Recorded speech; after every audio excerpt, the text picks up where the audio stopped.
Hello everyone, UPSC prelim booster current affairs series में आपका स्वागत है। आज है 20 नवंबर 2024। आज हम देखेंगे कौन कौन से article PIB, the Hindu newspaper के साथ साथ अदर करंट अफेयर्स की मैगजीन और न्यूज़पेपर में इंपॉर्टेंट रहे हैं।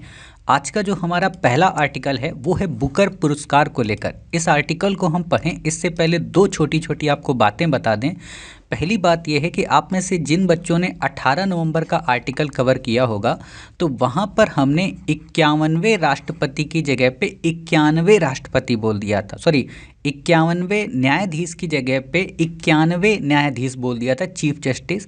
तो ऐसी जो एरर होती हैं, है ना, ये होती हैं वॉइस एरर। वॉइस एरर का मतलब कि हम देख कुछ और रहे हैं और मुंह से बोल कुछ और रहे हैं। और ऐसा इसलिए भी होता है क्योंकि आपको ही पता है कि एक दिन में हमें 5 से 6 क्लास लेनी पड़ती हैं, तो कई बार हो जाता है। और यदि ऐसा होता है एरर, ठीक है, और हमको जब पता चल जाता है तो हम कमेंट में पिन कर देते हैं। बट फिर भी जो चीज़ यहाँ पर लिखी हुआ करे ना, और मुंह से अगर कोई फैक्ट गलत निकल जा रहा है तो आप लिखी हुई चीज़ को ही मान लेना, ठीक है। या आप कमेंट बॉक्स में नोटिस कर दिया करना कि सर इतने मिनट के वीडियो पर ये एरर हुई है, क्या ये एरर है या यही फैक्ट है। समझ गए? तो हम जवाब दे दिया करेंगे, क्योंकि आप भी जानते हो हम ह्यूमन हैं, है ना, आप हो या हम हो, तो वो कई बार हो जाता है। तो ऐसी मिस्टेक को अवॉइड किया करना, ठीक है। वैसे रेयर होता है, मतलब आप सोचो इतनी क्लासेस में ये एक ही केवल फैक्ट मिस्टेक निकला है, ठीक है। तो ये चीज़ पता हो। खैर, वापस आते हैं बुकर पुरस्कार के बारे में। चर्चा में क्यों है? क्योंकि ये जो देवी जी हैं इनको इनकी रचना ऑर्बिटल के लिए बुकर पुरस्कार मिला है। तो बुकर पुरस्कार इंपॉर्टेंट है। किसको मिला है? समांथा हार्वे को। आपसे पीसीएस लेवल के प्रश्नों में पूछा जा सकता है कि 2024 का बुकर पुरस्कार किसे मिला है, उनकी रचना का क्या नाम था, तो आप बता सकते हो। अब ऑर्बिटल इस रचना का नाम है, तो ऑर्बिटल का मतलब कहाँ से होता है? ऑर्बिट से। और ऑर्बिट आप कहाँ पढ़ते हो? साइंस एंड टेक्नोलॉजी में। तो सीधी सी बात है, जो ये पुस्तक होगी किससे रिलेटेड होगी? स्पेस से रिलेटेड होगी। तो इसीलिए ये जो पुस्तक है ना, पहली पुस्तक है जो स्पेस पर लिखी गई है, ठीक है, इसलिए इनको बुकर प्राइज मिला है। क्लियर हो गई बातें?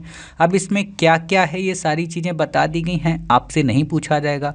हाँ, आपको ये पता होना चाहिए कि ये बुकर पुरस्कार के इतिहास का दूसरा सबसे छोटा उपन्यास है।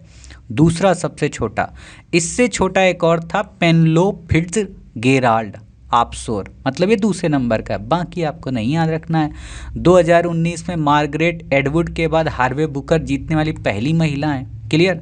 बाकी आपसे नहीं पूछा जाएगा। आप कमेंट बॉक्स में बताना, क्या भारत का कोई उपन्यास है ना, क्या उसने बुकर प्राइज जीता है? और जीता है तो उसका क्या नाम है? हाल ही में चर्चा में रहा है, ठीक है। बाकी आपको पता हो कि 1969 में यूनाइटेड किंगडम में इसकी स्थापना की गई थी। खास बात इसकी ये है कि ये केवल उन्हीं लोगों को मिलता है जिनका उपन्यास अंग्रेजी में हो और यूके या आयरलैंड में पब्लिश हो। समझ गए? मतलब जैसे अभी आप देखते होगे, आप बुक कोई परचेज करते होगे, ठीक है, तो उसका पब्लिकेशन कहाँ होता होगा? इंडिया में। बट कई ऐसी बुक्स होती हैं जिनका पब्लिकेशन फॉरेन में होता है, जैसे ऑक्सफोर्ड की जो बुक्स होती हैं फॉरेन में होती हैं, ठीक है। तो वही जो बुक्स है ना, उन्हीं पे मिलेगा। कंडीशन दो हो, एक यूके में हो पब्लिश या आयरलैंड में, और दूसरा अंग्रेजी में लिखा हो, बाकी किसी को नहीं मिलेगा। क्लियर हो गई बातें? हाँ सर, क्लियर हो गई। यहाँ पे चीज़ देखो कि प्रारंभ में किसको मिलता था? केवल राष्ट्रमंडल के देशों को। अब क्या है कि दुनिया भर के हर एक व्यक्ति को मिलेगा, चाहे वो कहीं का भी हो, बस इन दो शर्तों को फुलफिल करता हो। क्लियर हो गई बातें? हाँ सर, क्लियर हो गई। इससे ज़्यादा आपको याद नहीं रखना है, ना ही आपसे क्वेश्चन में पूछा जाएगा। अगला हमारा आर्टिकल है ओईसीडी को लेकर। ओईसीडी का मतलब organisation for economic cooperation and development, मतलब आर्थिक सहयोग एवं विकास संगठन। देखो, ये ओईसीडी है। एक और आपको मिलेगा ओपीईसी, वो ओपेक है, वो ऑयल से रिलेटेड कंट्रियों का है, ठीक है। तो ध्यान रखना, दोनों में डिफरेंस है। ओईसीडी का इंडिया मेंबर नहीं है, इंपॉर्टेंट बात ये याद रखना, ठीक है। आपसे क्वेश्चन पूछा जा सकता है, भारत इसका सदस्य नहीं है। दूसरी बात कि इस संगठन में केवल ऐसा नहीं कि यूरोप के कंट्री हैं, इसमें आपके यूरोप भी है, अमेरिकन्स भी हैं और पैसिफिक रीजन के भी हैं, जैसे ऑस्ट्रेलिया वगैरह, है ना, ये आप मैप में देख रहे हो, ये सब के सब इसमें पार्टिसिपेट करते हैं। टोटल 38 कंट्री मेंबर हैं। चर्चा में ये क्यों रहा है? क्योंकि इसने अपनी एक रिपोर्ट जारी की है। क्या नाम है रिपोर्ट का? कृषि नीति निगरानी और मूल्यांकन रिपोर्ट। आपको लग रहा होगा मैंने ये रिपोर्ट क्यों दी है।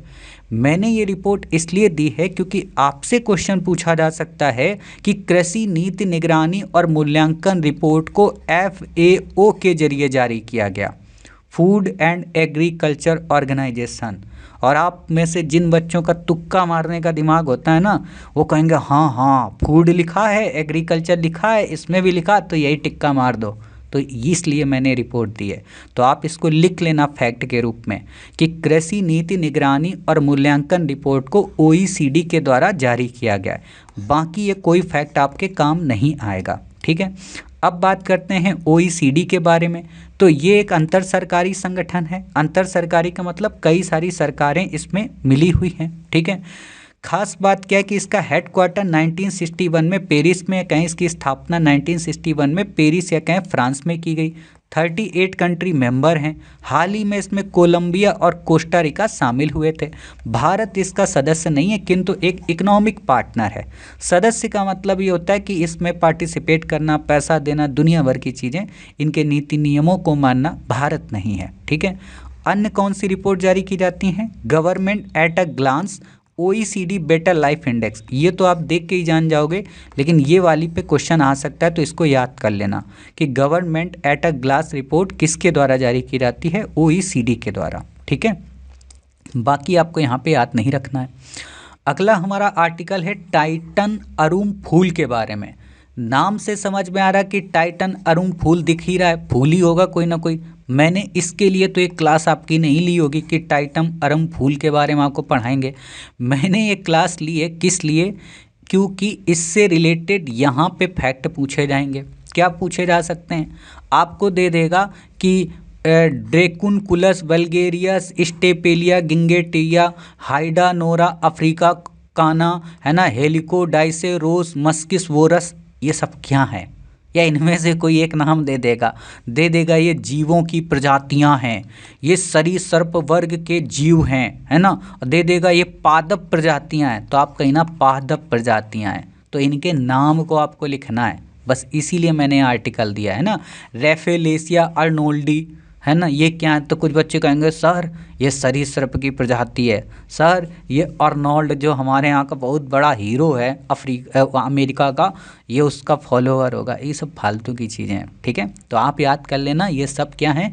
फूल की प्रजातियाँ। और जिन बच्चों को लगता हो कि ऐसा क्वेश्चन UPSC नहीं पूछती है, तो भैया आप एक काम करो, इन्वायरमेंट का बैक ईयर उठाना और वहाँ देख लेना, ठीक है। क्योंकि मैं तो बैक ईयर तैयार करके ही चीज़ें पढ़ाता हूँ कि बैक ईयर का एनालिसिस ही मेरे लिए, देखो मेरी क्लास की यूनिकपन जो है ना वो यही है कि मेरी क्लास में आपको जो कुछ मिलेगा, जो भी कंटेंट मिलेगा, हवाबाजी वाला नहीं मिलेगा कि ये नहीं आएगा।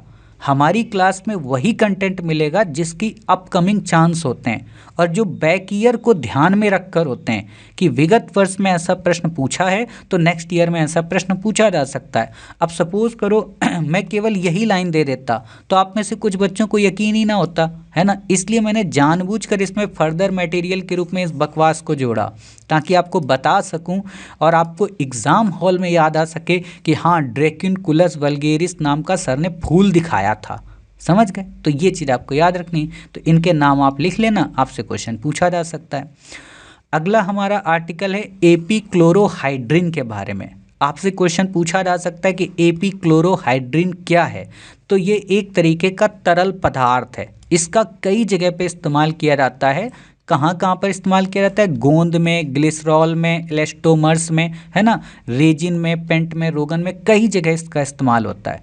तो चर्चा में क्यों है? चर्चा में इसलिए क्योंकि ये काफ़ी सस्ता है और काफ़ी ज़्यादा लोग इसको आयात करते हैं भारत में। तो सरकार ने सोचा है कि इसको लोग आयात ना कर पाएँ ज़्यादा से ज़्यादा, इसलिए इसमें डंपिंग ड्यूटी लगा दी। तो चर्चा में इसलिए है। डंपिंग ड्यूटी का क्या मतलब होता है, क्या नहीं होता, आपसे क्वेश्चन नहीं पूछा जाएगा। डंपिंग ड्यूटी को एक तरीके से आप समझ सकते हो कि भारत में लोग इसको ज़्यादा से ज़्यादा स्टोर करके बाकी हमारे यहाँ के जो तरल पदार्थ हैं उनको वाइप आउट ना कर दें, उनको समाप्त ना कर दें, ठीक है। तो इसलिए क्वेश्चन ये आ सकता है कि हाल ही में चर्चा में रहा एपीक्लोरोहाइड्रिन क्या है, तो बता देना एक रंगहीन तरल पदार्थ है। बाकी आपको यहाँ पे याद नहीं रखना है। क्लियर हो गई बातें? हाँ सर क्लियर हो गई। ये कुछ भी आपसे नहीं पूछा जाएगा कि ये टैरिफ क्या है, गार्ड समझौता क्या है, कुछ भी नहीं आएगा, आप इसको छोड़ सकते हैं, ठीक है। अगला आर्टिकल है हमारा डिक्लीपेटेरा पॉलीमोर्फा। मतलब आज की जो क्लास है ना, इसमें बस पुष्प और पादप यही है, और ये मत सोचना इम्पोर्टेंट नहीं है, बहुत इंपॉर्टेंट है। जब आते हैं ना तो लोगों की हवा निकल जाती है। और मज़ेदार चीज़ जानते हो क्या है? देखो 30 क्वेश्चन तो हर बच्चा यूपीएससी के प्रश्नों को सॉल्व कर लेता है। 30 के बाद 20 क्वेश्चन 50-50 करके वो सॉल्व कर लेता है। 10 क्वेश्चन में वो तुक्का मार देता है, तो 60 प्लस तो पहुंच ही जाता है। उसके बाद वो क्वेश्चन होते हैं 40, जो या तो किसी को आते हैं या तो नहीं आते हैं, और जिनके इन 40 में ज़्यादा से ज़्यादा सही होते हैं वही पीडीएफ में अपना नाम ला पाता है। और मज़ेदार चीज़ क्या है कि इन 40 में ऐसे ही क्वेश्चन आपको मिलेंगे कि डिक्लिप्टेरा पॉलीमोर्फा क्या है, समझ गए। और अगर आपको पता होगा कि गुच्छी मशरूम क्या है क्या नहीं, तो ही आप आंसर निकाल पाओगे। तो इसलिए छोटी छोटी चीज़ें होती हैं, इनको पढ़ लिया करो, ठीक। तो आपको पता होना चाहिए क्या है, एक पुष्प की प्रजाति है, कह सकते हो पादप प्रजाति है। पादप का मतलब होता है यही फूल। कुछ लोगों को पादप का मतलब पुद्दू समझ में आ रहा होगा, है ना, जो लोग ज़्यादा खाना खाने के बाद पीछे से निकालते रहते हैं, वो पादप अलग होता है। समझ गए। चलिए, अब इसके लक्षण क्या हैं, इसकी खूबियाँ क्या हैं। तो पहली खूबी है अग्नि प्रतिरोधक क्षमता, मतलब इस पे चाहे जितनी आग लगा दो, आग इसका कुछ नहीं बिगाड़ सकती, है ना। फिर से खिलने की प्रकृति, मतलब ये सोचो एक तरीके का मतलब लाइफ के लिए सीखने वाला फूल है कि लोग आपके पीछे चाहे जितनी आग लगा दें, आपको बर्बाद कर दें, लेकिन आप जलोगे नहीं, फिर से आप उठ खड़े होगे। रूपात्मक विशिष्टता, मतलब आपकी रूप काफ़ी अच्छा है, मतलब ऐसी कई प्रजातियां आप मिलती हैं आस पड़ोस में भी, समझ गए। कठोर परिस्थितियों के लिए अनुकूलन, आपके जीवन में विपदा आई, आप प्रीलिम पास नहीं कर पाए, लोगों के ताने आपके सर पे नाच रहे हैं, फिर भी आप बोल रहे हो कोई बात नहीं, नेक्स्ट टाइम रिस्टार्ट करेंगे और फिर से एग्ज़ाम निकालेंगे, समझ गए। बाकी आपको यहाँ पे याद नहीं रखना है। अगला आर्टिकल है पश्चिमी घाट। अच्छा एक चीज़ बता दूँ एक चीज़, मानो जो प्रेरित आग होती है ना, वो डिस्टर्ब कर देती है, मतलब जो स्वयं से आग होती है वो इस पे इम्पेक्ट नहीं करती। स्वयं से मतलब कई बार पौधे आपस में रगड़ते हैं ना, तो वो आग इनको डिस्टर्ब नहीं करती है, ठीक। तो ये चीज़ आपको पता होना चाहिए। खैर, पश्चिमी घाट के बारे में आपको यहाँ नहीं याद रखना, ना ही मैं यहाँ आपको ज़्यादा पढ़ाऊँगा। आप चाहे तो यहाँ पे पढ़ सकते हो, लेकिन दो बातें याद रख लेना कि एक गाडगिल समिति और दूसरा कस्तूरी रंगन समिति, ये दो समितियाँ पश्चिमी घाट से रिलेटेड हैं। बाकी पश्चिमी घाट कितने स्टेट में फैला है, पश्चिमी घाट की पहाड़ियाँ कौन कौन सी हैं, उन पहाड़ियों का सीक्वेंस क्या है, कौन कौन से नेशनल पार्क हैं, ये सब हम आपको ज्योग्राफी की क्लास में कवर कराते हैं, ठीक है। तो वहाँ पर आपको पढ़ना है, बाकी आपसे यहाँ पे क्वेश्चन नहीं पूछा जाएगा। बेसिक के लिए आप ये फैक्ट देख सकते हो कि पश्चिमी घाट में भारत के 2 बायोस्फीयर रिजर्व हैं, 13 राष्ट्रीय उद्यान हैं और कई सारे वन्यजीव अभ्यारण्य हैं। बाकी बायोस्फीयर रिजर्व की लिस्ट वगैरह हम आपको आगे पढ़ाएंगे जब ज्योग्राफी या मैपिंग की जब क्लास कराएंगे, ठीक है। बाकी आप कुछ भी यहाँ मत पढ़िए, आपसे नहीं पूछा जाएगा। संरक्षण को लेकर कौन कौन सी समितियाँ, केवल बस नाम पता हो, इनकी सिफारिशों पे प्रश्न नहीं आएगा, ठीक है। तो बस नाम पता। और एक और बात, कस्तूरी रंगन समिति एजुकेशन को लेकर भी है, ठीक है, तो कन्फ्यूज मत होना। बात आती है अगले आर्टिकल की, UNESCO global geo park tag. आपको पता होना चाहिए कि भारत में ग्लोबल जियो टैग पार्क नहीं है, ठीक है। ये बात ध्यान रखना कि भारत में ऐसा कोई पार्क नहीं है, उसी को लेकर ये चर्चा में है, ठीक। तो आपसे क्या पूछा जा सकता है कि क्यों चर्चा में। तो हुआ क्या है कि गुजरात के रायोली गांव में डायनासोर जीवाश्म पार्क एवं संग्रहालय को जियो पार्क का दर्जा प्राप्त कराने का प्रयास किया जा रहा है। मतलब गुजरात का एक गांव है, वहाँ डायनासोर के जीवाश्म मिले थे, तो वहाँ पर वो पार्क बनाने की बात की जा रही, तो इसी की चर्चा चल रही। तो मतलब अभी तक तो था नहीं। विश्व स्तर की बात करें तो सबसे बड़ी डायनासोर एग हैचरी में से एक है, ठीक है। एक्स एन प्रोविंस जो कि फ्रांस में है, मंगोलियाई गोबी, ये कुछ मत पढ़ना, ये कुछ मत पढ़ना, नहीं आएगा। अब आप यहाँ पे केवल 2 चीज़ें पढ़ लो कि क्या भारत में डायनासोर मिले हैं, तो जी हाँ, एशिया में सर्वप्रथम डायनासोर की हड्डियाँ भारत में 1828 में जबलपुर या कहें मध्य प्रदेश में मिली थी। एक तो ये फैक्ट याद कर लेना। दूसरी खास बात क्या याद करना कि डायनासोर की जो प्रजाति मिली थी शाकाहारी थी, मतलब डायनासोर शाकाहारी होते थे, ठीक है, मांसाहारी के साथ साथ, ठीक है। तीसरा जो फैक्ट आपको याद करना है वो ये कि यूनेस्को ग्लोबल जियो पार्क अंतर्राष्ट्रीय स्तर पर महत्वपूर्ण भूवैज्ञानिक स्थलों के साथ ऐसे भौगोलिक क्षेत्र हैं जो कई चीज़ों को नोटिफाइड करते हैं। ठीक है, इनमें आप विशिष्ट चट्टानी संरचनाओं, जीवाश्मों, खनिज संग्रहण और भू आकृतियों के कारण भूवैज्ञानिक महत्व के होते हैं। जैसे आप देखते हो ना कि हमारे यहाँ कोई हेरिटेज साइट्स है, जैसे अजंता को यूनेस्को का दर्जा मिल गया, ताजमहल को मिल गया, है ना। तो ऐसे ही इनको लेकर है, जियो पार्क को लेकर, ठीक है, जो जीवों से रिलेटेड होता है। बाकी आपको ये याद नहीं रखना है कि कितने प्रकार के कार्ड होते हैं, ये आपसे नहीं पूछा जाएगा, आपको याद नहीं रखना है। खास बात इतना याद रखना कि 48 देशों में 213 से ज़्यादा ग्लोबल जियो पार्क है, लेकिन भारत में कोई भी नहीं है। जैसे चाइना में एक है डॉली कॉन्गसॉन। ठीक, तो ये फैक्ट आपसे पूछा जा सकता है कि भारत में क्या कोई ग्लोबल जियो पार्क है। आपको दे सकता है कि रयोली गांव में भारत का पहला जियो पार्क बना, तो अभी प्रस्ताव है, बना नहीं है। ठीक है, तो इससे ज़्यादा आपको याद नहीं रखना है। बाकी डायनासोर के बारे में बेसिक चीज़ पता हो कि ये सरीसृप प्रजाति के हैं, प्रागैतिहासिक काल के हैं, 245 मिलियन वर्ष पुराने हैं। आपसे नहीं पूछा जाएगा कितना वजन है, इनके पापा का क्या नाम है, मम्मी का क्या नाम है, कुछ भी नहीं आएगा। हाँ, फैक्ट के रूप में आपको ये पता होना चाहिए कि सबसे विशालकाय जीव थे। सबसे छोटी की अगर हम बात करें तो हमिंग बर्ड है ना। बाकी आपको क्वेश्चन नहीं पूछा जाएगा। यहाँ पे सारी चीज़ें आप हटा दो। अब देखो क्या होता है कि बड़े बड़े जो कोचिंग इंस्टीट्यूट्स होते हैं ना, वो यही बकवास पढ़ाते हैं, अनॉर्थिस्किया, सौरोपोडो, मोर्फोथेरापोडो, डायनासोर। क्या याद करना है भाई। देखो, मैं हमेशा एक ही बात कहता हूँ और आपसे हमेशा कहूँगा, यूपीएससी प्रीलिम्स अगर आपको क्रैक करना है, ठीक है, तो कम से कम आपके पास पुस्तकें हों, कम से कम आपके पास रिसोर्सेज हों। ठीक, और उन कम से कम रिसोर्सेज का मल्टी टाइम्स आपके पास रिवीजन हो। अब दिक्कत क्या होती है, जब मैं ये बोलता हूँ कि कम से कम रिसोर्सेज हों, तो आप में से कई सारे बच्चे घटिया किताबों को खरीद लेते हैं, घटिया गाइड बुक को पढ़ लेते हैं। वो दिक्कत करता है। कम से कम का मतलब क्या है? कम से कम का मतलब है कि आपके पास पॉलिटी की एम लक्ष्मीकांत किताब हो और श्री IAS एकेडमी की पंचतत्व सीरीज हो, बस। अगर इससे बाहर क्वेश्चन आ जाए इन दोनों चीज़ों से मिला के, पंचतत्व सीरीज और एम लक्ष्मीकांत, तो मेरे से कहना आपके पास मॉडर्न इंडिया की दृष्टि की किताब हो और श्री IAS एकेडमी की पंचतत्व की सीरीज हो। देखते हैं क्वेश्चन कैसे बाहर आ जाएगा। कभी नहीं आएगा। लेकिन हम क्या करते हैं कि हम दृष्टि भी पढ़ ले रहे, हम कहते हैं वो क्या बोलते हैं उनका स्पेक्ट्रम भी पढ़ ले रहा है, हम बिपिन चंद्रा भी पढ़ ले रहे हैं, हम NCERT भी पढ़ ले रहा है। फिर हमको पड़ोसी दोस्त ने बताया कि भैया टेस्ट सीरीज लगा लो, को भी लगा लिए। यही दिक्कत है। आप मुझे एक बात बताओ, प्रस्तावना की जो परिभाषा है, क्या लक्ष्मीकांत में अलग है? क्या भारत के संविधान में अलग है? क्या राजेश मिश्रा जो किताब लिखे उनकी किताब में अलग है?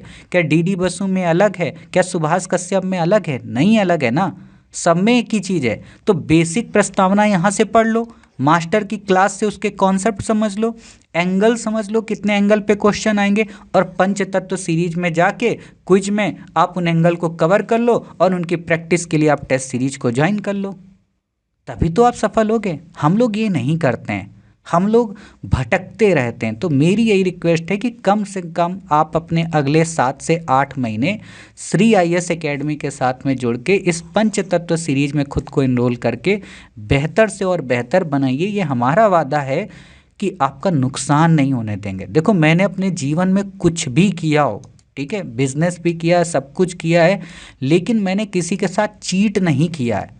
मतलब ऐसा नहीं कि आप हमको 500 रुपये पे करोगे, आप हमको 250 रुपये पे करोगे तो आपके इन 500-250 से हम मज़े करेंगे, बिल्कुल भी नहीं। हमारा उद्देश्य है कि आपकी सफलता हर हाल में हो। और ये मैं दावे के साथ कहता हूँ कि एकमात्र ऐसी ही एकेडमी है श्री IAS जिसका सिर्फ और उद्देश्य है कि आप सफल बने। बाकी लोगों का उद्देश्य होता है कि आप उनका कोर्स ज्वाइन करें, समझ गए। मेरा उद्देश्य आप सफल बने, और आप जब ज्वाइन करते हैं तो आपको खुद ही पता चल जाएगा, या हमारे जो क्लास के बच्चे हैं वो खुद ही आपको बता देंगे कि ये मास्टर आपकी कितनी केयर करता है। बाकी तो कुछ कहा ही नहीं जा सकता है। ठीक है। तो उम्मीद है आप श्री आई एस अकेडमी के बहुत सारे जो अलग अलग कोर्स हैं उसमें खुद को ज्वाइन करेंगे और अपने आप को बेहतर से और बेहतर बनाएंगे। बाकी जिनको ना पता हो कैसे ज्वाइन करना तो कुछ भी मत करो, ऐसी पीडीएफ जो भी आपको मिलती है गूगल पे Shri I S academy search करोगे टॉप पे दिख जाएगा, इसी लोगो के साथ में जो साइड में जो हमारा लोगो दिख रहा है यूट्यूब पे भी दिख जाएगा। आपको अगर पीडीएफ से जाना है तो यहाँ पे इस पीडीएफ में क्लिक करो, ऐसे पिक्चर को, जैसे ये पिक्चर है ना, इनमें से किसी भी पिक्चर को आप क्लिक करेंगे सीधे आप उसी चैनल पे गिरेंगे। जैसे मैं आपको देखो दिखाता हूँ, है ना, वो पिक्चर बेचारी नाराज़ हो गई है ना, तो इसलिए वो आपको दिखा नहीं रही। जैसे ये पिक्चर है, इसको क्लिक किया आपने, सीधे आप श्री आई एस अकेडमी के पोर्टल पे जाकर पहुंच जाएंगे, ठीक है। और जो ही आप यहाँ पे पोर्टल पे पहुंचते हैं तो ही आपको विभिन्न कोर्स दिख जाएंगे कि प्रीलिम फाउंडेशन के 11 कोर्स हैं, क्विज के 9 कोर्स हैं, फाउंडेशन सीसैट का है, सीसैट भी हम आपको कवर कराते हैं। टेस्ट सीरीज 1 दिसंबर से शुरू होने वाली है, तो आप यहाँ पे टेस्ट सीरीज को क्लिक करेंगे, ठीक है, आप सीधे के सीधे हमारे एकेडमी के कोर्स पे आ जाएंगे। तो इस तरीके से आप यहाँ पे ज्वाइन भी कर सकते हैं, केवल 500 रुपये फीस है। तो उम्मीद है आज की क्लास आपको पसंद आई, आज के कॉन्सेप्ट आपको पसंद आए। आज की क्लास में ज़्यादा से ज़्यादा चीज़ें फैक्चुअल थीं, उनको आपको रटना है, इससे ज़्यादा आपको किसी भी चीज़ को नहीं पढ़ना है। तो मिलते हैं फिर अपनी नेक्स्ट क्लास या कहें 21 नवंबर के साथ। अपना ख्याल रखिए, स्वस्थ रहिए। जय हिंद, जय भारत, वंदे मातरम, भारत माता की जय।